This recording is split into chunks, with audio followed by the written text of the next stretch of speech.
Hey, storyteller! You've worked hard to develop compelling characters, craft sizzling dialogue, and create gripping conflict. But if your story isn't paced well, you run the risk of either boring readers or overwhelming them. So, what is pacing? Am I saying every story needs to keep readers on the edges of their seats? Welcome to this week's writer coaching session, where we'll discuss all that, plus the secret to perfect pacing for your specific story. Hi, I'm Bridget from B Squared Writer Coaching. I'm an author, editor, and your story coach, here to help you make your story powerful, polished, and publishable so you can move readers and help them experience your character's journey with maximum emotional impact. First, I have a gift for you just for visiting my channel. My free workshop, The 6 Essential Elements of a Powerful Story. Good pacing is only one of the techniques you can use to keep readers turning pages. This 25-minute video workshop is packed with tips on how to power up your characters, plot, conflict, setting, and theme, plus how to write all this in a way that makes readers feel like they are living the story with your characters. Just click the link in the description or visit b2writercoaching.com/workshop. That's the letter B, the number 2, writercoaching.com/workshop to access it today. And be sure to stick around to the end so you won't miss this week's Power Up, a super practical action step you can use right now in the story you're working on. So what is pacing? Pacing refers to the momentum of your story. It's how the author controls the speed and rhythm at which a story is told. It includes how fast or slowly events happen and how much time passes between them. Pacing can also be used to show characters aging or the effects of time limits on story events. At its core, it's about tension, suspense, and length, that of chapters, scenes, and even sentences. So let's discuss overall story pacing. How should you pace your story? Fast, slow, somewhere in between? Well, that depends on your story's genre and length. For novels or book-length memoir, the choice of pacing depends on what's at stake. If she's trying to get the guy she likes to ask her to prom, your pace will probably be a lot slower than if she's trying to take down an evil government. Short stories, thrillers, and adventure tales need a quick, snappy pace, while epic fantasy, family, sagas, and historical fiction may need a slower pace. Besides the overall pacing of our story, we also need to focus on the internal pacing. No matter which genre you write in, it's important to vary the pace within your story. Action scenes, for instance, should move at a much faster pace than contemplative ones. Keep in mind that for your reader, events happen only as fast as she can read them. There are some general guidelines we can use for pacing within our stories. For instance, for most stories, regardless of genre, you'll have a faster paced Act 1, slow down a little bit in Act 2, and pick up the speed again in Act 3. In Act 1, that's the opening of the story, so you need the pace to be quicker because we need to get the reader to the inciting incident as fast as possible to let them know what the story is really about and what the main story goal is going to be or what's at stake for your protagonist. In the middle, Act 2, we have all the conflict and rising tension and the characters trying and failing and victory-defeat cycles, all those things. So your pace can vary quite a bit in the middle, but it's not going to be quite as intense as the opening of the story and certainly not as intense as the climax. Act 3 usually starts right before you get to the climax.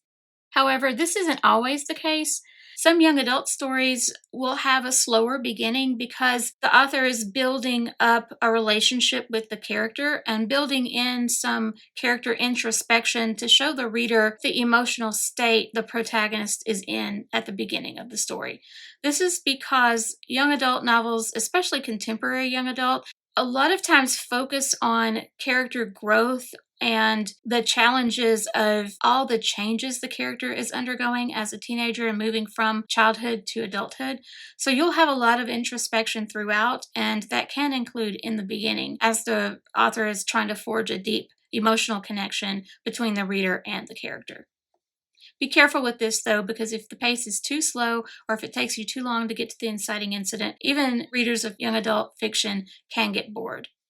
So where in our stories should we use a fast pace? As I mentioned earlier, in the story's opening scene or scenes, you'll want to keep a quicker pace going, mainly to get the reader to that initial event that kicks the story off, the inciting incident. This doesn't mean that you need to start with a car chase or things exploding or right in the middle of some intense action. All I mean by fast-paced beginning is that the story's moving forward fast, not that the scenes themselves are high stakes or high intensity, but that we're moving the reader quickly toward that inciting incident. Throughout the story, in the middle, the end, the beginning, anywhere, anytime we have action scenes, turning points, or when the stakes increase, we will need to use a fast pace to convey the tension and the elevation of that tension for the character and for the reader. And certainly we need a fast pace during the climax, which is the big showdown, the main event, the thing that we've promised the reader from the beginning. So this needs to move more quickly and have a sharper, faster pace than any of the rest of the story. Speaking of fast pacing, if you'd like, I can make a video on how to increase the pacing in your story within scenes or throughout the story. I have quite a few tips on this, so let me know in the comments if you'd be interested in a video like that, and I can make one of those in the future. And in case I do use your idea for a video in the future, be sure to hit the subscribe button and the notification bell so you won't miss it. Also, if you'd like to help other writers find videos like these, feel free to hit the like button.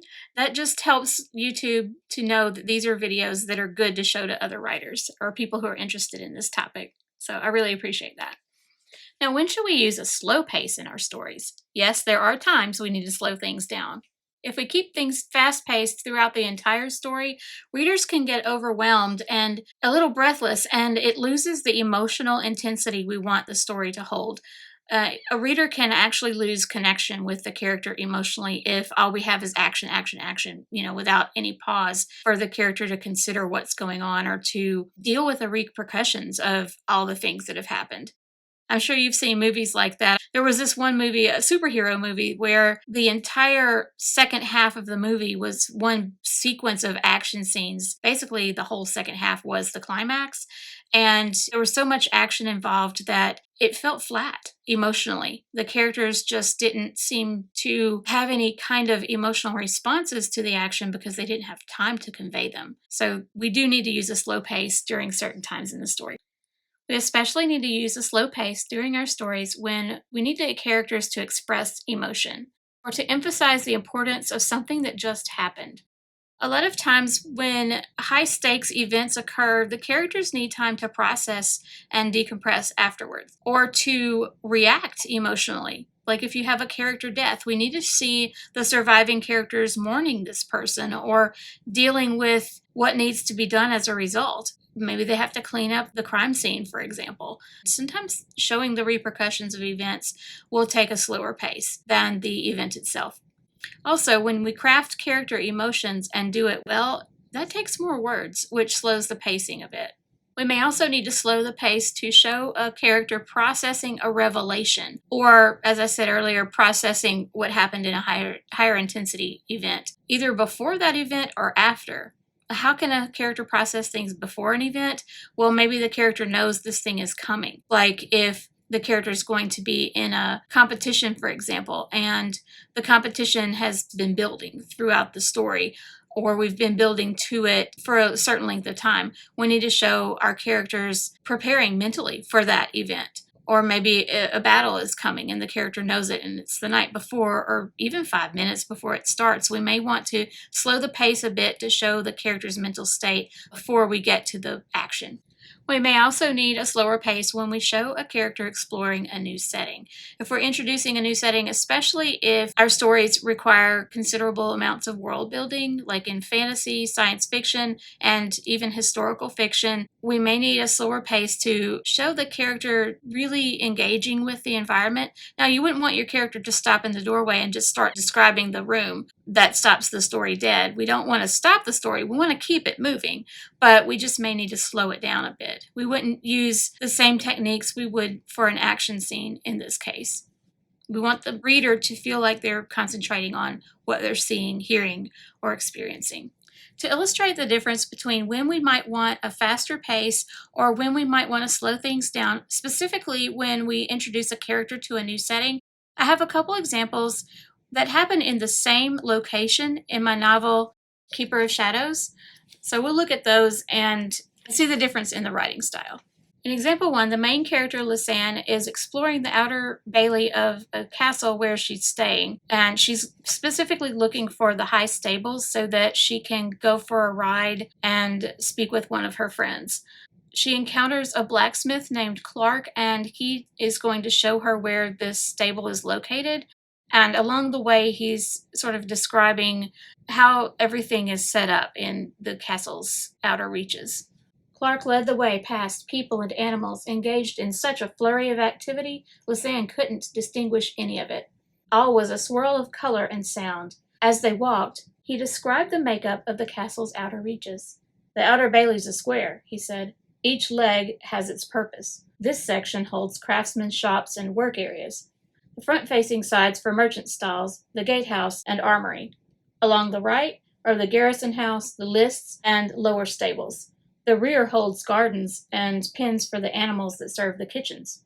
He stopped, gesturing to a red-roofed building in the rear corner. There you are, the high stables, home to their grace's finest horses. There's grooms aplenty to serve your needs. In example 2, Lisanne is in the outer bailey. She's just actually come back from the high stables and had met up with Clark again. This is later in the story, when intruders break through the Sallyport, which is a smaller gate next to the high stables. A bang and shout cut off Lisanne's reply. Clark swirled around, giving her a clear view of several large men forcing the gate back open. Clark lunged forward, but before he could reach the gate, it swung wide, tossing the guards to the ground. The intruders rushed through, bristling with weapons. At the forefront strode a bulky, odd-shaped man with something large strapped to his back. Lisanne caught a glimpse of brown, pale pink, and a sickly green before a hand clamped onto her arm and spun her around. Something whistled past her cheek, slicing the air inches from her skin. "Come on!" Jared shouted, pulling her across the outer bailey. If you notice in the first example, we have longer sentences, more description. They're not as snappy, they're more flowing, and you have more details about the surroundings described. In the second example, we don't really see much of our surroundings. We see the intruders breaking in and the guards falling to the ground. We do have a bit of a description about one of the intruders, the one with the large thing strapped to his back. And the reason we have that description is because he will be significant. He's leading this attack, and we will need to know that there's something strange about him. What that is will be revealed a little later.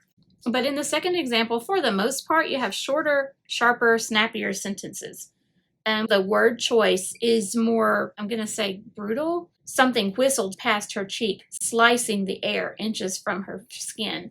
So we have the whistle and we have slicing the air.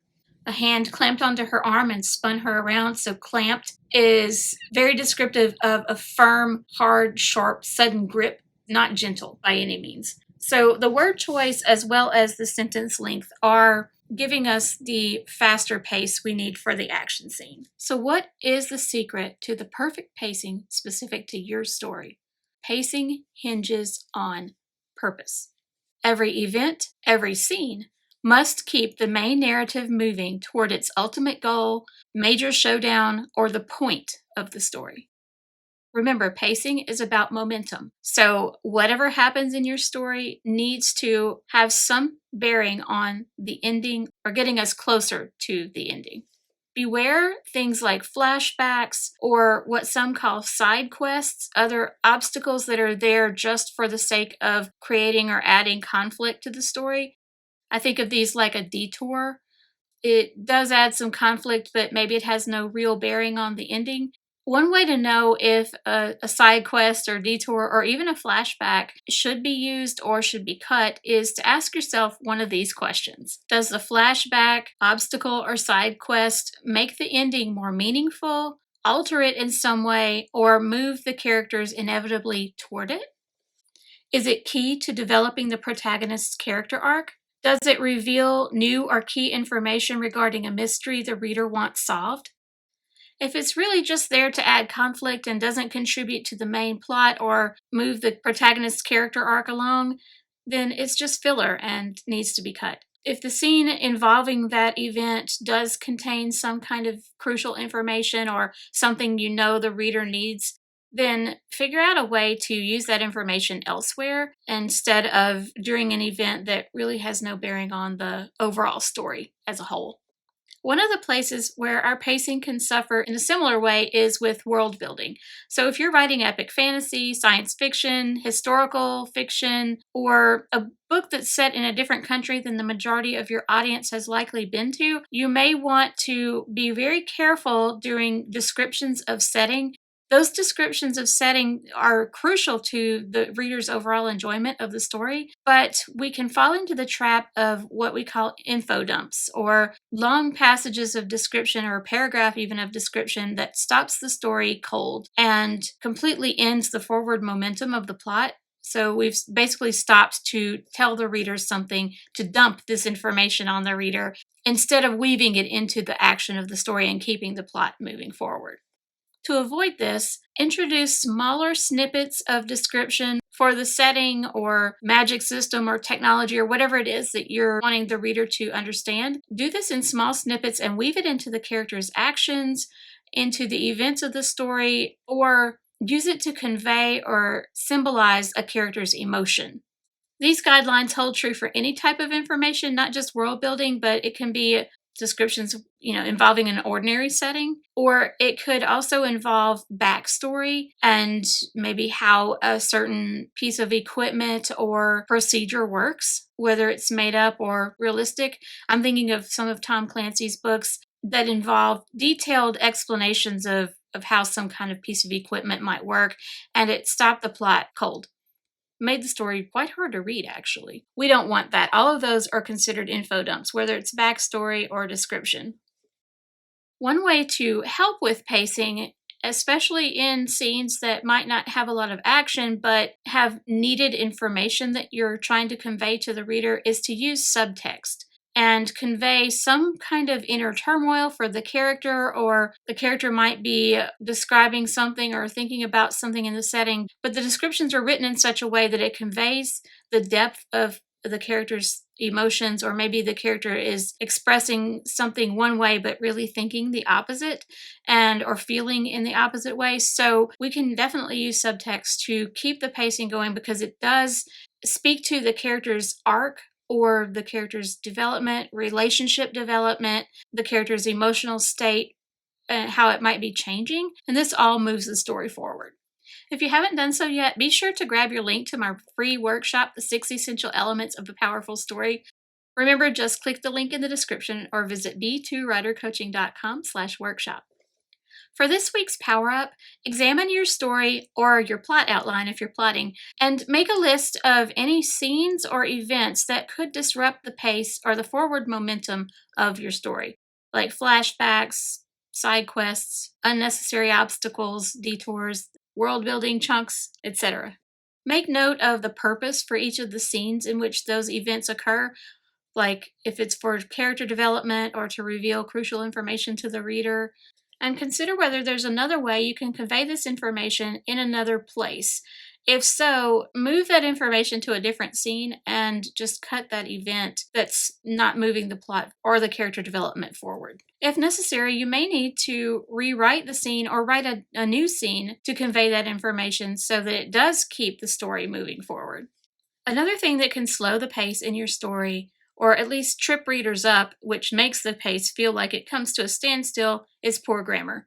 We don't want our grammar to stop the forward momentum of the story and remind readers that, well, they are reading this instead of living it with the characters. Nor do we want it to slow the pace of our publishing potential. So check back next week when we'll discuss the top 6 grammar mistakes writers make.